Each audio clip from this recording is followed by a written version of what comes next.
The journalist Riazat Butt talks to teenagers tackling Oxford University's admission system, and she tries to find out how to get into Oxford.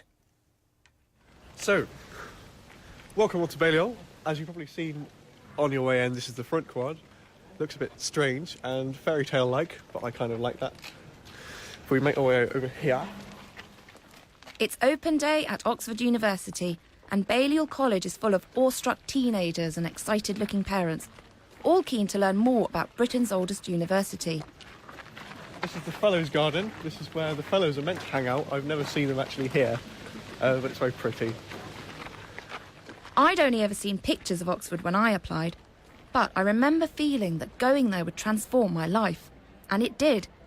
These days I'm a journalist at The Guardian, something I didn't think was possible when I was a teenager. Nearly 20 years on, Oxford hasn't lost any of its sparkle. Just saying, I studied at Oxford, just there's something about it. I think it's almost like a trophy. What's nice about Oxford is it'll probably be this microcosm of pure talent. It's such an academic city, and it's so beautiful. It'd be amazing to just be there. I felt like that too, but I wasn't your typical candidate. I was a daughter of a factory worker and a housewife. No woman in my family had gone to university, let alone Oxford, and studying away from home wasn't the done thing for girls or boys from the Pakistani community. But I decided the dreaming spires were for me when I was 14, and I won a place at New College. Ever since, I've been slightly obsessed with the Oxford admissions process and the controversy surrounding it. I want to know what separates the students who get an offer from the people who don't. How do you get into Oxford? We're looking for students who are intelligent, very interested in their subject, and who can demonstrate that interest. Mike Nicholson should know what Oxford wants. He's been the university's head of undergraduate admissions for 5 years. I asked him for the lowdown on the application process. Key things probably to watch out for. We will require students to have their applications lodged at UCAS by the 15th of October. In most cases, students now do some form of aptitude test, and that's typically done in early November. And then we take the results from the aptitude test, the information that we've had through the application process, and in some cases submitted coursework, and use that to draw up an interview shortlist. And we're interviewing about 3 applicants in each subject for every vacancy we've got. This year is the most competitive ever for Oxford, with more than 17,200 people chasing 3,200 places. On the surface, Oxford wants what every university wants, intelligent and interested students. But unlike other universities, it comes under fire for having an intake that is too posh, too white, or both. I'm neither, and I really don't think they gave me a place out of charity. So I've gone back to my hometown Southampton to follow 4 of its brightest students. They've all been offered interviews, but will they all get in? It's 9:30 on a Saturday morning in December, and I'm trudging through the snow to meet Ben Winstanley. He's a 17-year-old who's got an interview for Oxford next week. But it's not just that he's training for, he's also an athlete. So I can't believe he's out of bed because it's absolutely freezing. That was Ben, who wants to read English at Lincoln College, Oxford. He's a student at Barton Peveril, a state sixth form college in Eastleigh. I couldn't catch him straight away, well, he is a 400-metre runner, so I grabbed his dad Paul for a quick word while Ben carried on training. He's a bit of a show-off. Oh, is he? Yeah. He likes to be the best, but he gets very, very nervous before big events. So I try and help him just in terms of, calming him down and trying to give him positive thoughts. Hopefully on the day nothing will be a massive surprise and he won't be struck dumb, because he will be very nervous. OK, Ben's just finished his training, so I'm going to slide over to him because I think he has a minute recovery period. Hello, how was training? As usual, really hard. Pushing yourself. You certainly are pushing yourself because you've got quite a lot going on. You've got the interview in a few days' time and you're out here training on a Saturday morning in the biting cold. I've always had preached to me and believe that sport is a metaphor for life, and it's very much about if you can push yourself to your max physically, then when it comes to mental strain in academia, you're used to it and you know just how much work and effort you have to put in order to achieve what you want. So yeah. Why is it so important for you? Oxford is very much, it's the Premier League of both the students and tutors of the world of English. I think there's no other opportunity in my life to really immerse myself fully in literature, in something that I'm actually really passionate about. You're about half my age and you're incredibly confident. Where does this drive come from? I'm really impressed by it, but I'm also quite intimidated by it at the same time. As a kid, I was always taught, if you want something, go get it. And I know what I'm good at. I fully believe in my capabilities. Ben's College Barton Peveril is good at getting students into Oxford. In an average year, around 28 people will apply, and 1 in 4 will get an offer. Like many state schools, it runs a gifted and talented scheme. Part of its mission is to spot bright students from all backgrounds and encourage them to apply to competitive institutions such as Oxford. Ben is in the scheme, and so is our next Barton Peveril hopeful, a shelf-stacking historian. OK, we're outside Waitrose in Chandler's Ford. It's incredibly busy. So again, through the ice and the snow, we're off to meet another interview candidate, Lawrence Holdsworth, who works here. I work here on a Saturday morning and a Monday night. It's something that I guess takes your mind off all the academic things as well. It's a nice break. Why did you apply to Oxford? I was definitely going to apply just, I guess, to see how far I could go, sort of thing. I guess I was a little bit unsure whether it'd be totally for me, but having gone on the UniQ summer school and visited the open days, I really enjoyed it and the style of learning and the people there as well. So that sort of definitely got my heart set on it, I think. What was the summer school like? What was that for? That was just something I applied for and I got accepted to go on. It was for a history course. I spent a week up there. It was completely free. And yeah, it was really good. We just sort of did lectures and tutorials and had some debates with other people, wrote an essay, and that was then marked. And it sort of just focused on sort of, I guess, a taster of the Oxford experience. What were your preconceptions about Oxford before you went there? I guess it was sort of infamous for being quite high class, an intake from Eton. So I didn't really see it as necessarily being many people that would like me be having to have a part-time job. And what kind of preparation have you been doing? I had a mock interview the other day, which was okay. I waffled a little bit too much in it. But then I've just been reading through my personal statement and over the books that I talked about as well. Sort of, I guess, talking to myself in the mirror about things that I like about history. You talk to yourself in the mirror?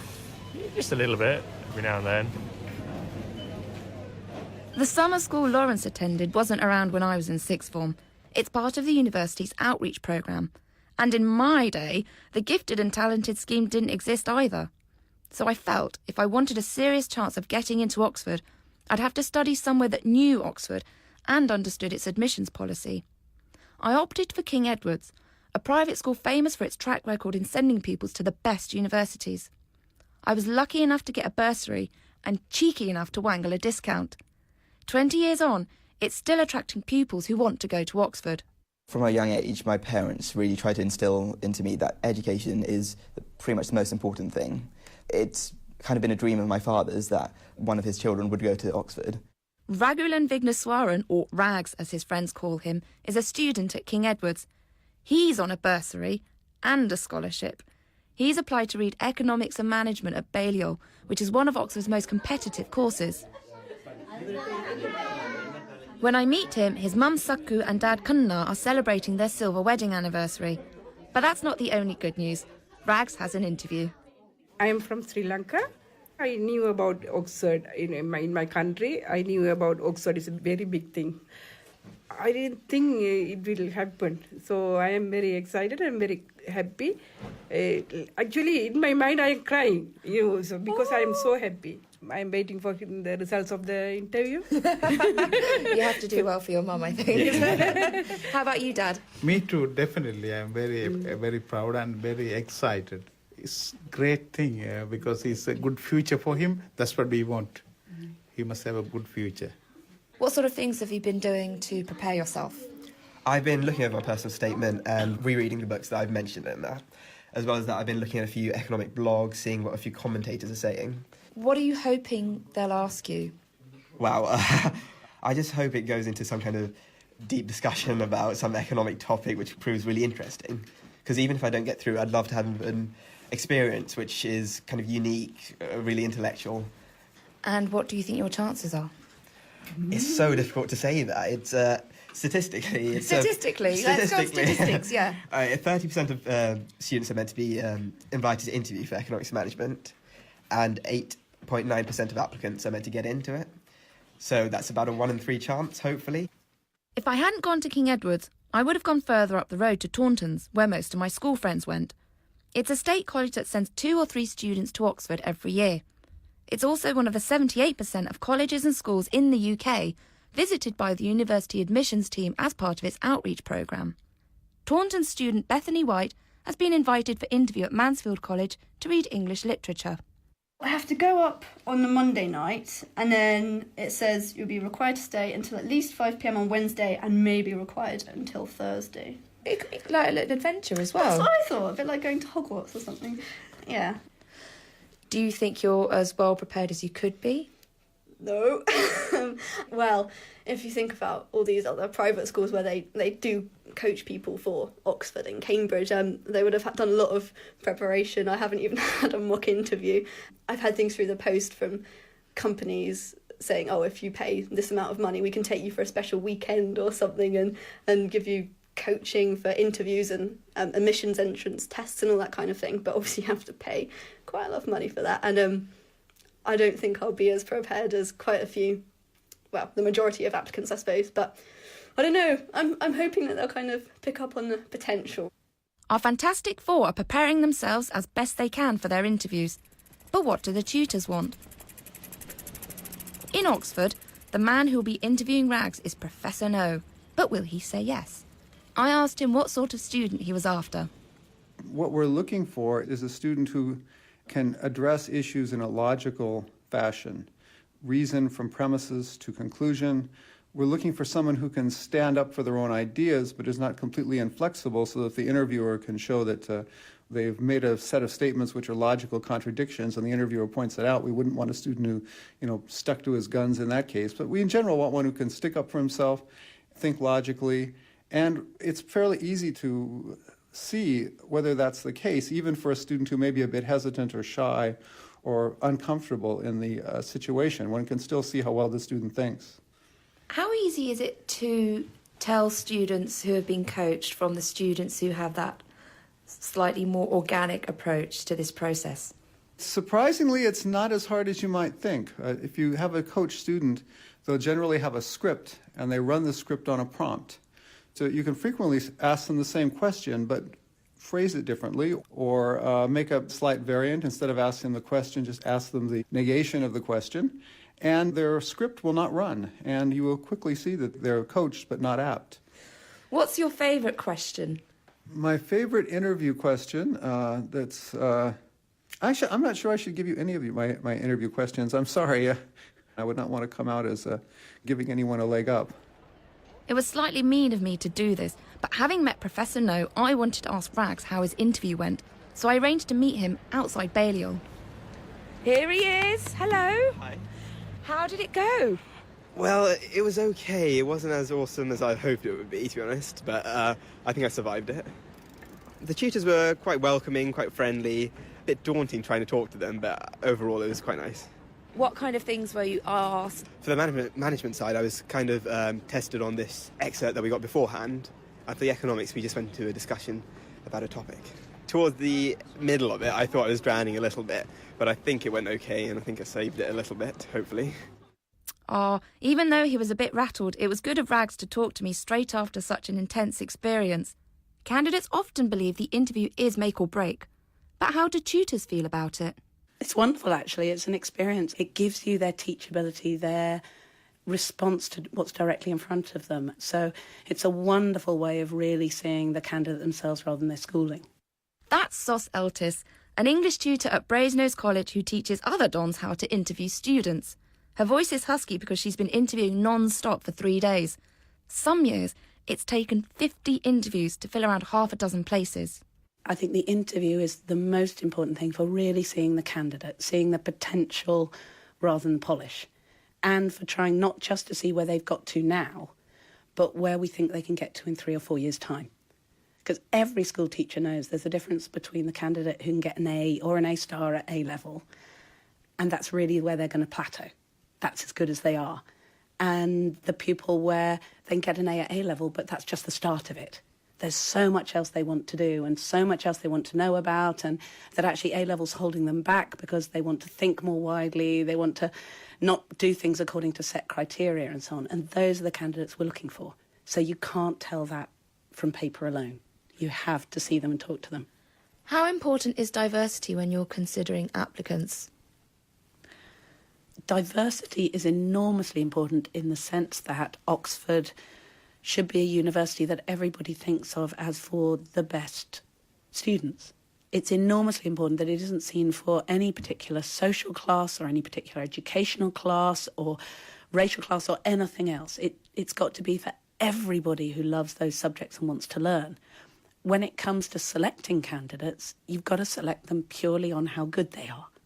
So it's enormously important that we're attracting applicants from everywhere.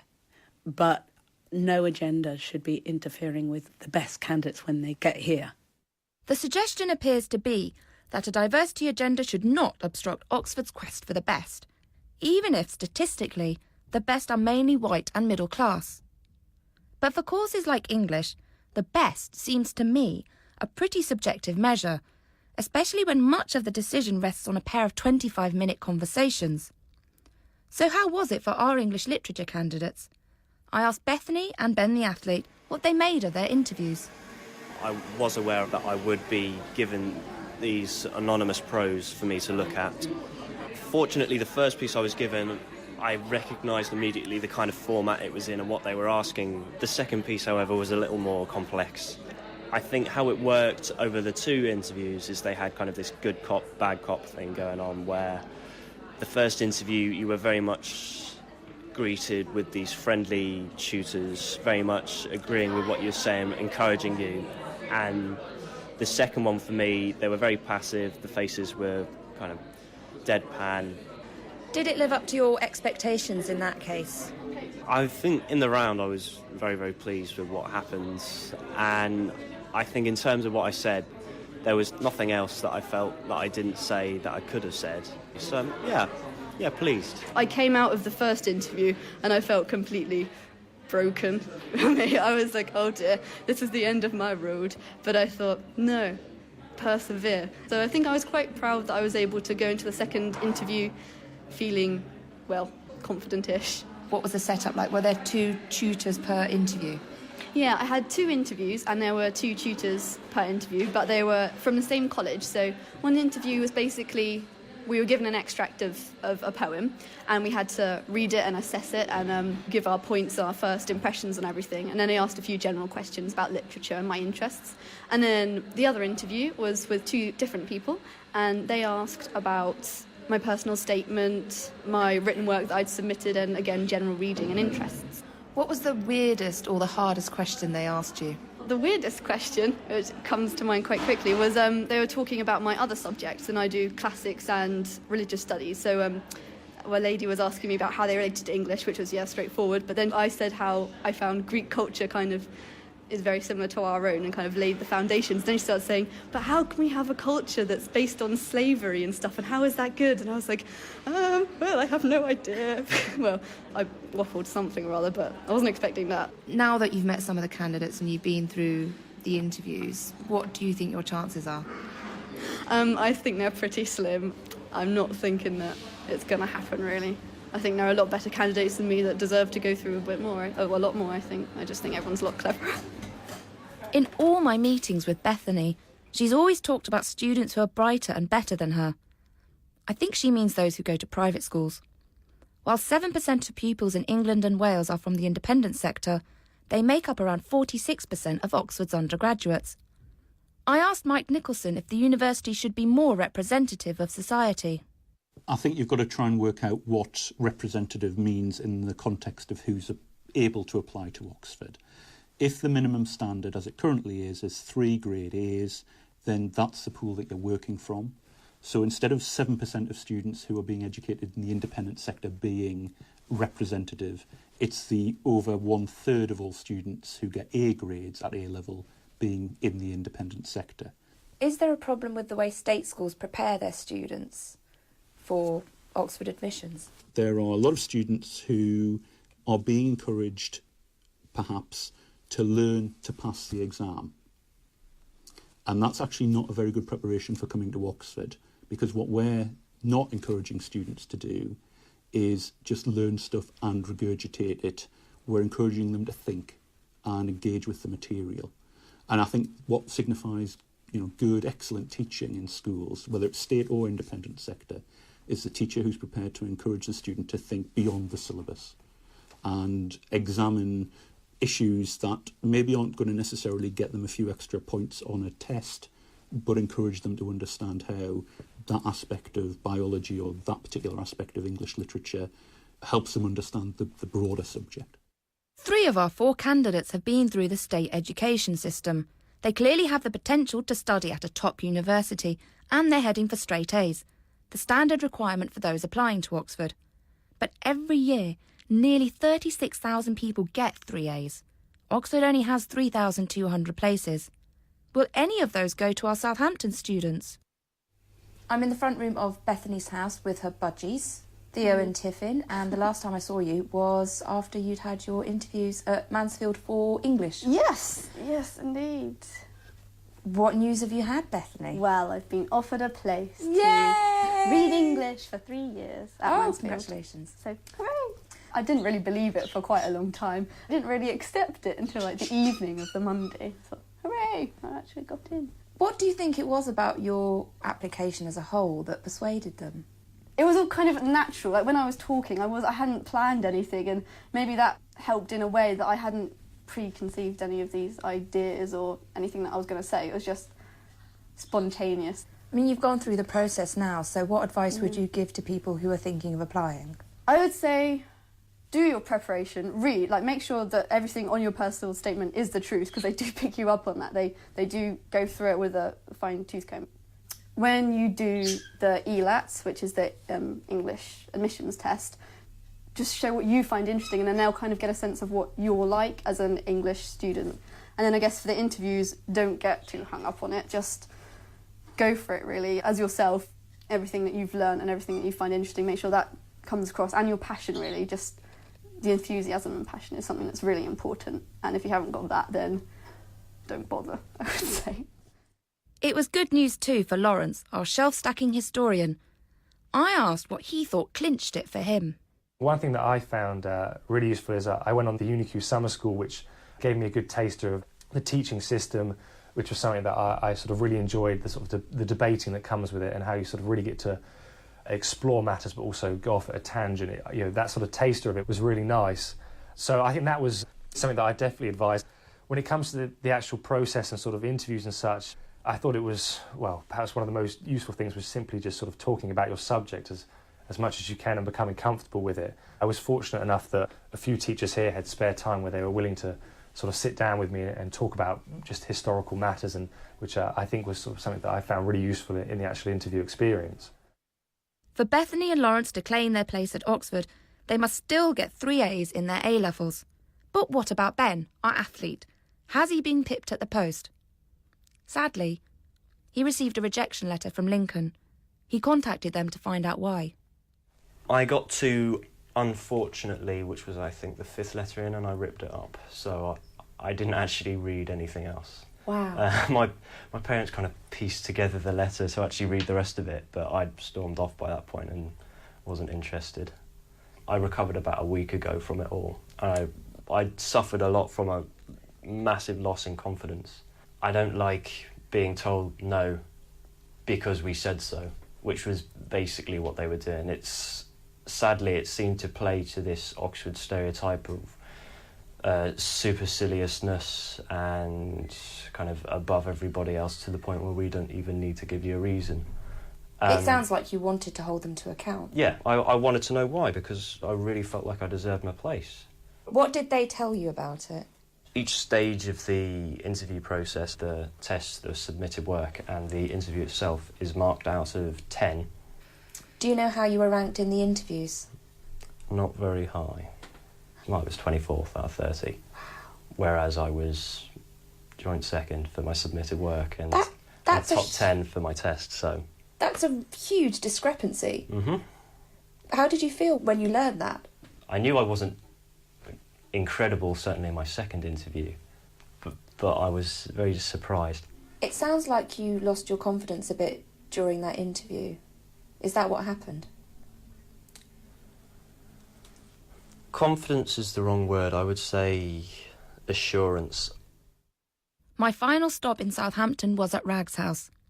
He didn't actually need to tell me whether he'd won a place at Balliol, because the smiles of his parents said it all. News had even reached his parents' village in Sri Lanka. He's the first one got undergraduate in Oxford from our own village in Sri Lanka. So many people wished them well. They said our village is proud of him, and we are so happy. When I saw you in Oxford, you didn't give that much away about your interview. So do you want to shed some light on that? Well, my economics part of the interview started about us talking about Keynesian economics, because I said I was a Keynesian economist in my personal statement. And I was actually asked if I'd read Keynes's books, and unfortunately I hadn't. But I was able to explain how I'd follow the people who've come after him, and I took to heart his views, and I believe they were the best for economic analysis. You do come across as being super brainy, but do you think there were other factors that were involved in helping you to get that offer? Well, I think one of the most important things about the interview, at least, was the ability to speak clearly and concisely. And I've been part of my debating society at my school for a few years now, and that's really improved my confidence in public speaking. And I think the way that debating helped me formulate ideas and structures in my head was quite a big influence in that. I mean, because through the process of talking to you and talking to other students who have gone through what you've gone through, I've been trying to work out how do you get into Oxford, and I'm not sure I'm any the wiser. Can you help me out with your sort of Keynesian brain? I've got to say, I don't think I can. It's the whole Oxford application process is a bit of a lottery. It's a really mysterious process. I think there's a certain amount of luck involved. I don't think I could shed any light on it, to be honest. Fingers crossed and touch wood, Rags will be back here at Balliol College this October. He said the application process was mysterious, but I'm not so sure. What I've learned from our Southampton students is that you need more than 3 A grades to get into Oxford. And it's not just about social class. It seems to me there's a gap between Oxford's interest in ability and the state school system's emphasis on achievement. For the university, it's about potential and intellectual curiosity, but for many state schools, it's just about league tables and targets. If we want Oxford to change, then the state school system has to change too. And that means encouraging independent thinking and a real love of learning. How to Get into Oxford was presented by Riazat Butt. The producer was Helen Grady.